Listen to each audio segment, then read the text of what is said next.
Hi friends, welcome back to my channel. அனைவருக்கும் வணக்கம். இன்றைக்கி எதை பற்றின வீடியோ அப்படின்னு சொல்லி பார்த்தீங்கன்னா, கர்ப்ப வாரம் 13 பற்றி தான் பார்க்க போகிறோம். இந்த 13வது வார கர்ப்பத்தில் உங்கள் குழந்தை உங்கள் வயிற்றில் என்னென்ன விஷயங்களெல்லாம் செய்ய ஆரம்பிப்பாங்க அப்படின்றத பற்றியும், குழந்தையுடைய கரு வளர்ச்சி பற்றின விஷயங்களை பற்றியும், இந்த வாரத்தில் தாய்க்கு எந்த மாதிரியான உடல் மாற்றங்கள் அப்படிங்கிறது ஏற்படும், இந்த வாரத்திலிருந்து தாய் என்னென்ன விஷயங்களெல்லாம் ஆட் பண்ணிக்கணும் அண்ட் என்னென்ன விஷயங்களெல்லாம் தவிர்க்க வேண்டியது அவசியம் அப்படின்றத பற்றியும், முக்கியமாக இந்த வாரத்தில் நீங்கள் குழந்தையோட வளர்ச்சிக்காக என்னென்ன விஷயங்களெல்லாம் சாப்பிட்ணும், என்ன உணவுகளை சாப்பிட்ணும், என்ன உணவுகளை தவிர்க்கணும் அப்படின்ற விஷயங்களை பற்றியும், உங்களுடைய குழந்தையோடைய க்ரோத் பற்றி நீங்கள் கண்டிப்பாக தெரிஞ்சிக்க வேண்டிய முக்கியமான ஸ்கேன் அண்ட் பிளட் டெஸ்ட் பற்றின விஷயங்களையுமே நான் இந்த வீடியோவில் சொல்லியிருக்கேன். இந்த 13வது வாரத்தில் உங்கள் டாக்டர்கிட்ட கேட்க வேண்டிய சின்ன சின்ன டவுட்ஸ்னால் என்னென்ன அப்படின்றத பற்றியுமே டீட்டெயிலாக கொடுத்துருக்கேன். மறக்காமல் இந்த வீடியோவை ஸ்கிப் பண்ணாமல் வாட்ச் பண்ணுங்கள். அப்போ தான் நான் சொல்லக்கூடிய விஷயங்கள் உங்களுக்கு முழுமையாக புரியும். நம்மளோட சேனலை புதுசாக பார்க்குறவங்களா இருந்தால் சேனலை சப்ஸ்கிரைப் பண்ணுங்கள் அண்ட் பக்கத்தில் உள்ள பெல் ஐக்கனுமே கிளிக் பண்ணிக்கோங்க. அப்போ தான் நான் போடக்கூடிய வீடியோஸ் உங்களுக்கு உடனுக்குடன் நோட்டிஃபிகேஷனாக வரும். நம்ம சேனலில் ப்ரெக்னன்சி லேடிஸோடைய டவுட்ஸை கிளாரிஃபை பண்ணுற மாதிரி தான் வீடியோஸ் வருது. Week by week, month by month உங்கள் குழந்தை எந்த அளவுக்கு வளர்ந்துருப்பாங்க, குழந்தையோட வளர்ச்சிக்காக சாப்பிட வேண்டிய உணவுகள், தவிர்க்க வேண்டிய உணவுகள், ஒவ்வொரு வாரமும் இல்லை ஒவ்வொரு மாதமும் என்ன மாதிரி ஸ்கேன் இருக்கும், பிளட் டெஸ்ட் இருக்கும், இதை பற்றின வீடியோக்கள். அது மட்டும் இல்லாமல் உங்களுடைய ஹீமோக்ளோபினை இன்க்ரீஸ் பண்ணக்கூடிய உணவுகள், குழந்தையோட மூளை வளர்ச்சிக்காக சாப்பிட வேண்டிய உணவுகள், இதை பற்றி டீட்டெயிலாக நான் வீடியோஸ் அப்லோட் பண்ணியிருக்கேன். அதை எல்லாத்தையுமே தனி பிளேலிஸ்ட்டாக க்ரியேட் பண்ணி இந்த வீடியோடைய டிஸ்கிரிப்ஷனில் கொடுத்துருக்கேன். மறக்காமல் ப்ளே பண்ணி பாருங்கள். அப்போ தான் நிறைய இன்ட்ரெஸ்டிங்கான விஷயங்கள் உங்களுக்கு புரியும். ஓகே, வாங்க வீடியோக்குள்ளே போகலாம். 13வது வார கர்ப்பம் அப்படின்னு சொல்லி எடுத்துக்கிட்டிங்கன்னா, கிட்டத்தட்ட 91 நாட்களை நீங்கள் கம்ப்ளீட் பண்ணியிருப்பீங்க. அது மட்டும் இல்லாமல் நீங்கள் சக்ஸஸ்ஃபுல்லாக ஃபர்ஸ்ட் ட்ரைமஸ்டரை கம்ப்ளீட் பண்ணி செகண்ட் ட்ரைமஸ்டரில் 4வது மாதத்தில் முதல் வாரத்தை என்ட்ரி ஆகிடுப்பீங்க. உங்களுக்கு 3 மாதங்கள் அப்படிங்கிறது ஃபுல் அண்ட் ஃபுல்லாக கம்ப்ளீட் ஆகிருக்கும். இந்த 13வது வாரத்தில் உங்கள் குழந்தை என்ன சைஸில் இருப்பாங்க அப்படின்னு சொல்லி கேட்டிங்கன்னா, எலுமிச்சப்பழ சைஸில் இருப்பாங்க. உங்கள் குழந்தை ஒரு மினி ஹியூமன் நேச்சரில் இருப்பாங்க. குழந்தை ஒரு மனித உருவத்துக்கு தெரிவாங்க. இந்த 13வது வாரத்தில் உங்கள் குழந்தையோடைய சைஸ் எவ்வளோ இருக்கும் அப்படின்னு சொல்லி பார்த்தீங்கன்னா, 28 கிராம் இருப்பாங்க. அதாவது அப்ராக்சிமேட்டடாக 23 கிராம்லேருந்து 30 கிராமுக்கு இடைப்பட்ட கிராம்ஸில் இருப்பாங்க. குழந்தையோட ஹைட் பொறுத்த வரைக்கும் 3 இன்ச் அளவுக்கு இருப்பாங்க. 7.5 சென்டிமீட்டர் அளவுக்கு இருப்பாங்க, சென்டிமீட்டர் கணக்கில். இதுவே இன்ச் கணக்கு அப்படின்னு சொன்னோம்னா அது 2.5 இன்ச்சு கூட இருக்கிறதுக்கும் வாய்ப்புகள் இருக்குது. இந்த 13வது வாரத்தில் உங்கள் குழந்தை வேகமாக வளர ஆரம்பிப்பாங்க. குழந்தையோடைய கை கால்கள் எல்லாமே நீளமாக வளர ஆரம்பிக்கும். அந்த கை கால்களில் இருக்கக்கூடிய விரல்களில் நகங்கள் வளர்கிறதுக்கும் ஸ்டார்ட் ஆக ஆரம்பிக்கும். குழந்தையோடைய முகம் அப்படிங்கிறது மனித வடிவத்தோடு இருக்கிறதுக்கான வாய்ப்புகள் அப்படிங்கிறது இந்த 13வது வாரங்கள்லேருந்து ஸ்டார்ட் ஆக ஆரம்பிக்கும். குழந்தையோடைய ஹார்ட் பீட் அப்படிங்கிறது நல்லாவே உங்களால் உணர முடியும். உங்களோட வயிற்றில் நீங்கள் கை வச்சு செக் பண்ணிங்கன்னா உங்கள் குழந்தையோட ஹார்ட் பீட் அப்படிங்கிறது கேட்கும். ஒரு அமைதியான பிளேஸில் உட்காந்து நீங்கள் செக் பண்ணும் பொழுது இதை நீங்களே கேட்கலாம். குழந்தையுடைய ப்ரைவேட் பார்ட்ஸ் எல்லாமே நல்லா உருவாக ஆரம்பிச்சிருக்கும். அது மட்டும் இல்லாமல் அது நல்லாவும் இயங்க ஆரம்பிச்சிருக்கும். அது தன்னுடைய சிறுநீரை வெளியேற்றி அந்த ஆம்னியாட்டிக் ஃப்ளூயிட் அப்படின்றதில் வெளியேற்றுவாங்க. அதே ஆம்னியாட்டிக் ஃப்ளூயிடை வாயால் முழுங்கிட்டு திரும்பவும் வெளியேற்றுவாங்க. குழந்தையுடைய பல் வளர்ச்சிக்கான அந்த எபுரு வளர்ச்சி அப்படிங்கிறது டூத் பட்ஸ்ன்னு சொல்லுவாங்க. அது எல்லாமே நல்லா டெவலப் ஆகிருக்கும். அது மட்டும் இல்லாமல் நரம்பு மண்டலம், தசை மண்டலம் இது எல்லாம் ஒர்க் ஆகவும் ஆரம்பிக்கும். உங்கள் குழந்தை இந்த 13வது வாரத்தில் உங்கள் வயிற்றில் இருந்து செய்யக்கூடிய சின்ன சின்ன செயல்கள் என்னன்னு சொல்லி கேட்டிங்கன்னா, குழந்தை ஆம்னியாட்டிக் ஃப்ளூயிடை முழுங்க ஆரம்பிப்பாங்க, திருப்பி வெளியில் விட ஆரம்பிப்பாங்க, விக்கலை வெளிப்படுத்துவாங்க உங்கள் குழந்தை அப்படின்றவங்க. அது மட்டும் இல்லாமல் இந்த 13வது வாரத்தில் அவங்க தன்னுடைய அசைவுகளை வெளிப்படுத்துவாங்க. நீங்கள் ட்வின்ஸ் பேபியாக இருந்தீங்க அப்படின்னா, அதாவது நீங்கள் ட்வின்ஸ் பேபிக்காக ப்ரெக்னென்ட் ஆகிருந்தீங்க அப்படின்ற பட்சத்தில் உங்களுக்கு அசைவுகள் இந்த வாரத்துலேயோ இல்லை இந்த வாரத்துடைய முடிவுகள்லையோ இல்லை அடுத்த வாரத்துலேயோ வர்றதுக்கான வாய்ப்புகள் இருக்குது. இதுவே செகண்ட் பேபியாக இருந்தால் உங்களுக்கு குழந்தையோட அசைவுகளை இந்த வாரத்திலே உணர்றதுக்கு வாய்ப்புகள் இருக்குது. நீங்கள் ஃபர்ஸ்ட் பேபியாக கன்சீவ் ஆகியிருந்தீங்க அப்படின்னா உங்களுக்கு உணர்வுகள் அப்படிங்கிறது கொஞ்சம் குறைவு தான்.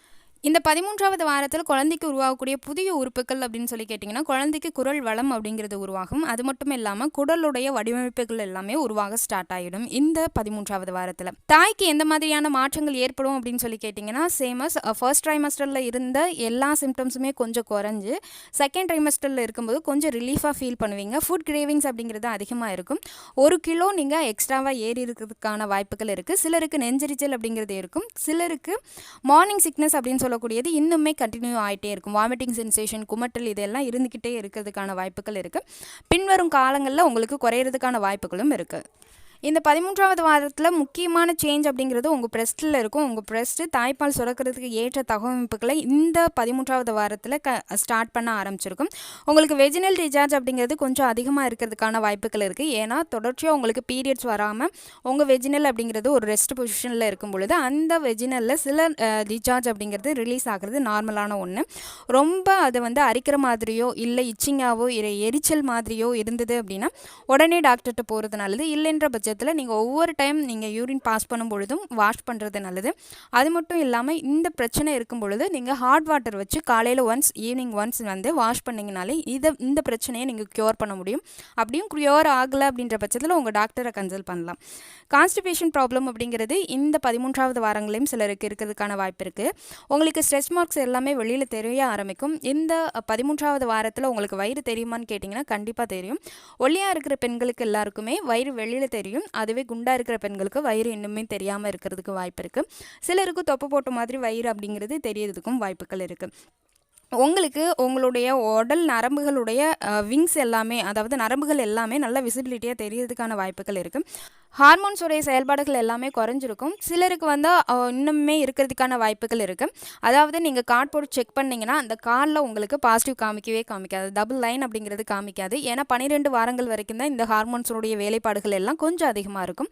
இந்த ஹார்மோன்ஸ் குறைய உங்களுக்கு வந்து பாடியில் ஏற்படக்கூடிய எல்லா மாற்றங்களும், அதாவது ப்ரெக்னென்சி சிம்டம்ஸ் எல்லாமே குறைஞ்சி ஒரு நார்மல் ரேஞ்சுக்கு வருவீங்க.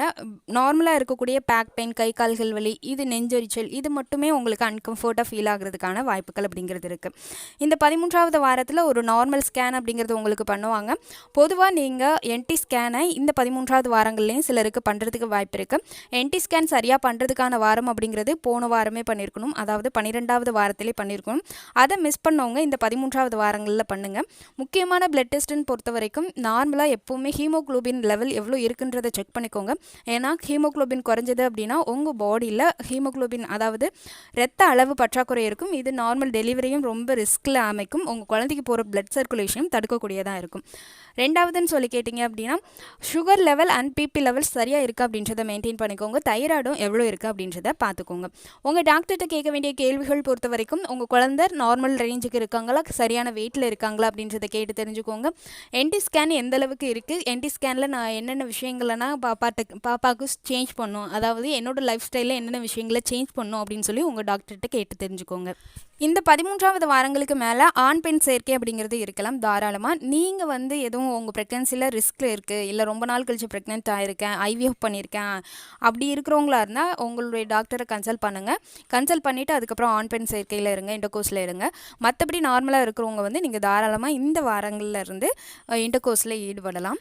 இந்த 13வது வாரத்தில் என்னென்ன செயல்களை எக்ஸ்ட்ராவாக ஆட் பண்ணணும் அப்படின்னு சொல்லி கேட்டிங்கன்னா டெய்லி எக்ஸசைஸ் அப்படின்ற ஒன்றை எக்ஸ்ட்ராவாக ஆட் பண்ணிக்கோங்க. அதாவது ஹெவி எக்ஸசைஸ் வேண்டாம். டெய்லி ஒரு 30 மினிட்ஸ் வாக்கிங் அப்படிங்கிறத ரெகுலராக ஃபிசிக்கல் ஒர்க் அவுட்டாக பண்ணுங்கள். இல்லைன்ற பட்சத்தில் யோகாஸ் உங்களுக்கு தெரிஞ்சுன்னா யோகாசனம் பண்ணலாம் தாராளமாக. உங்கள் பேபிக்கும் அதுக்கும் எந்தவித ஃபால்ட்டும் அப்படிங்கிறது வராது.